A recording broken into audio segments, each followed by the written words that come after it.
Hello and welcome to the Daily Red, your lunchtime catch-up on all things Liverpool FC and your daily reminder that the Reds are top of the league, 12 points clear heading into this week's action. We will play Fulham. And it's a tough game. Fulham always give us a tough game. They're a really well-coached team.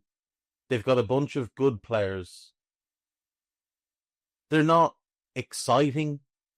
They're not a team that you'd go out of your way to watch, but they are a good team and they deserve all of our respect. You know, you look at this season's Premier League table and you listen to all the plaudits that have gone the direction of Bournemouth, and rightly so. Iraola has done a phenomenal job and there's some fantastic young players there, but Fulham are a point ahead. You hear all the plaudits for Brentford and Thomas Frank, but Fulham are 4 points ahead of them. Crystal Palace and Glasner.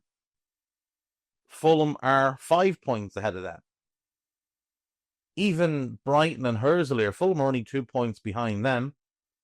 They're only 3 points behind Aston Villa. Unai Emery's gotten a lot of love for the work he's done at Aston Villa. They're 5 points behind Newcastle. Eddie Howe, been crowned the second coming because he won a Carabao Cup. Fulham are only 6 points behind Manchester City. And yet, we don't hear nearly enough praise for Marco Silva. And I think it's because people still judge him far too harshly on what happened at a couple of previous jobs. But if we actually look into Marco Silva, particularly since coming to England, he takes over at Hull. They're going down. He almost keeps them up. A situation that looked like a lost cause, he almost kept them up. Then he went to Watford. It started brilliantly. He was doing really well, and then Everton got involved. And his head got turned, and obviously Everton are a much bigger, much more attractive club than Watford, and they certainly were in a much better position in 2018 when they hadn't accumulated 600 million in debt. So obviously he wanted to go there. There was a big kerfuffle between Watford and Everton. Everton got punished for tapping up a manager. Silva's head got turned, and it ended badly there. But eventually he goes to Everton anyway.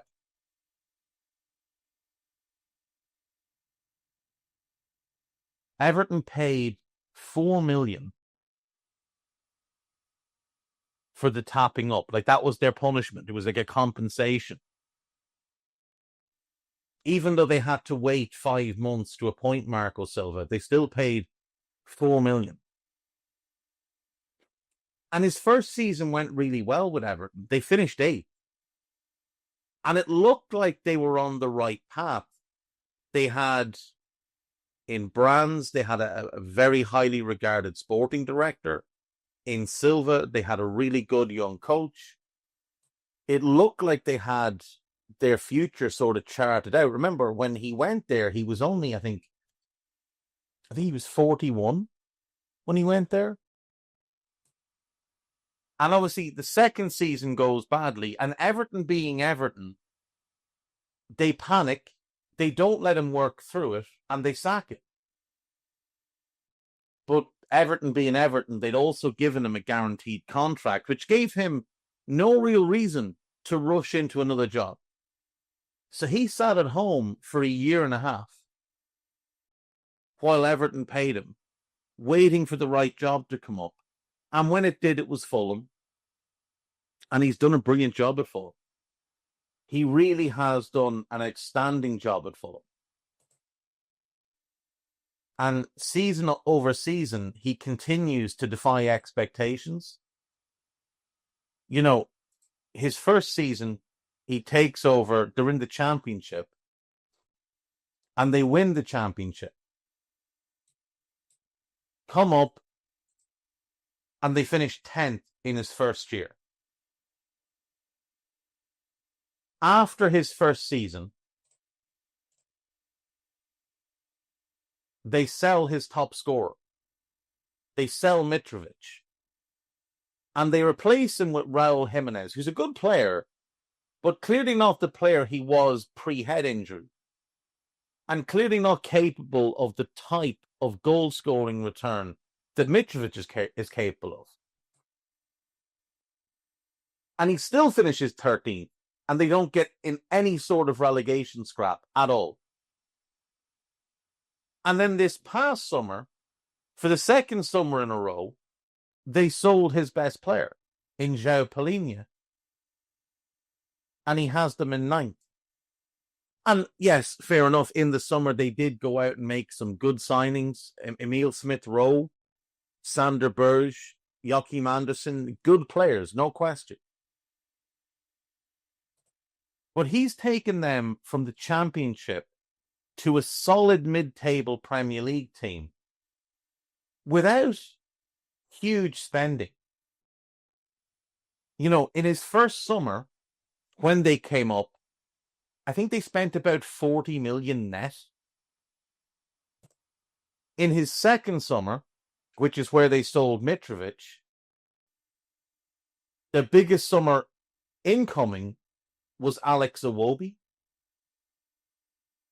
But again, they sold Mitrovic, so I think their next spend that summer was about 15 million.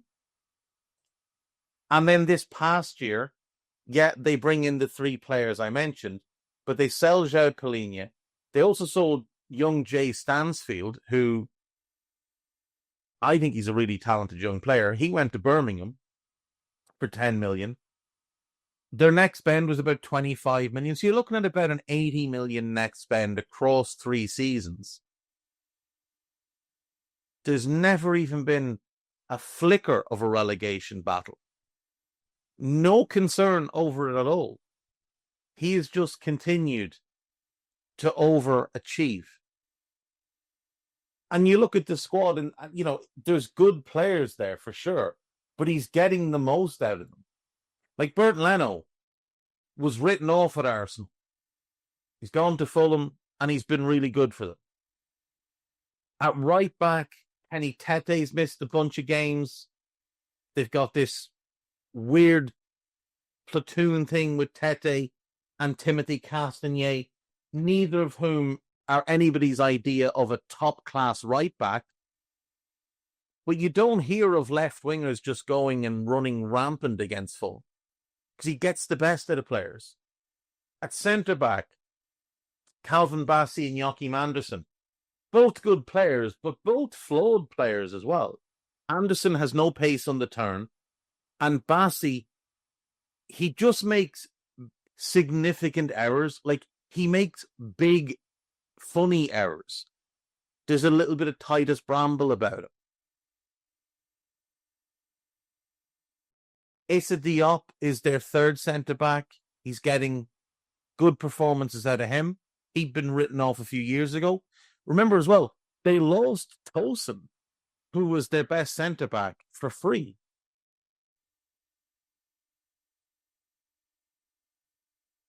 But defensively, they're not spectacular by any stretch, but they're solid. They've conceded the same number of goals this season as Manchester City, who spent hundreds upon hundreds upon hundreds of million on defenders under Pep Guardiola. The midfield is just a collective of grafters. Harrison Reed, Sander Berge, Alex Iwobi, like talented grafters, but grafters. Sasa Lukic has become a really important player for them this year. Anthony Robinson at left back. A lot of Liverpool fans, strangely, seem to really like him. And he's having a very good season. In a season that is unquestionably an enormous down year for left backs in the Premier League. Like, Gvardiol fell off really badly when City collapsed. He tried to hold them together by himself for a while and then just fell into the pit of depression with the rest of them. Aït-Nouri's had a good season, but by his own standards is not as good as previous seasons. But again, dragged down by the dross around him. Doggy's been injured. We've seen Arsenal use, I think, 4 different left backs this season. And although Lewis Skelly is very promising as a defender, still a lot of questions to be asked. Andy Robbo, obviously, significant drop off. Nico Williams is the weak link in that Nottingham Forest team at left back. Who else could you go? Kukurea, Dross. I think Lewis Hall has been the best left back in the league this year.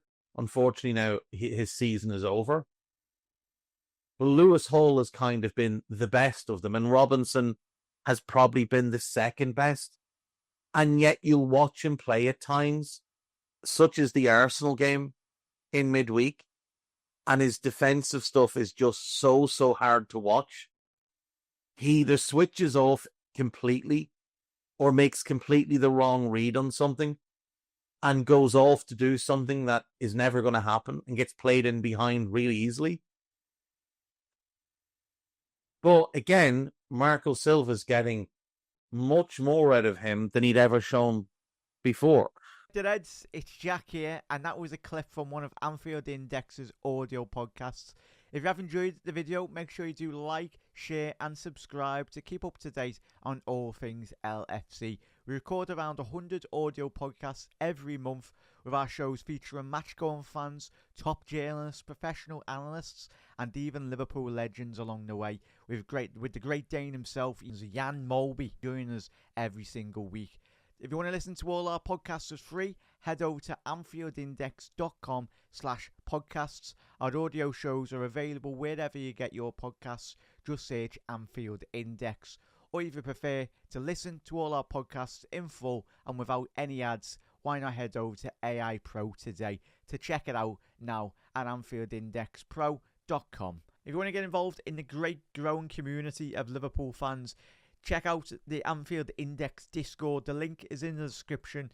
Do get involved with that, from Reds around every corner of the globe. For now, Reds, hope you enjoyed this video.